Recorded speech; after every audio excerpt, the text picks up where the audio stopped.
Third-generation Latinos who don't speak Spanish are not uncommon. Arguably, one of the most influential Latinas of our lifetime was third generation and didn't speak Spanish fluently. Yes, La Reina. It is well known Selena didn't speak Spanish growing up. She learned it later in life as she rose to fame.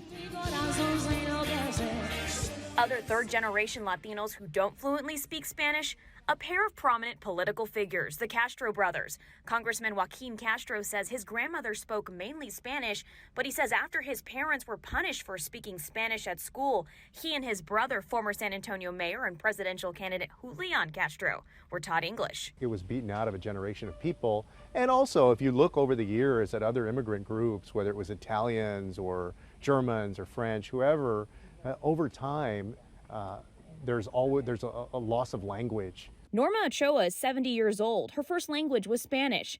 And while in school in San Antonio in second grade, she says a teacher shamed her for speaking Spanish in the classroom, and it made an impact on her. Felt she demeaned me, and I felt that I wasn't good enough to be there, and I didn't want to go to school. So after that, after maybe a week or two in school of having all that cast upon me, I just felt like I didn't belong there. That ostracization led to the decision to only teach English to her children. I definitely decided that I was not going to let this happen to my daughters. Norma's adult daughter, Nicole, says she knows her mother did this out of love and protection. She doesn't blame second-generation parents for not teaching their children Spanish, but society from that era. So I felt very separated from my culture. I felt very, I wasn't considered Anglo. And I wasn't considered Hispanic, so then where did I fall?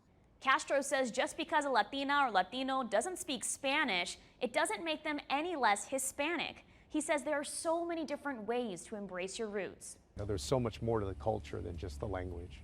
And so I hope that folks will be proud of who they are, regardless of whether they can speak Spanish or not. And that folks will accept people, even if they don't speak Spanish perfectly. As I've gotten older, and had children of my own, realizing that I want to give my children that education. I don't want that history to be erased. That the stories that we tell, that's how we gain compassion and empathy and a love for all people and beings, is to understand we're a multicultural world. I would love to be fluent in Spanish, and I'm resolved before I die to actually get there and be able to speak it fluently. Sarah Costa, KSAT 12 News.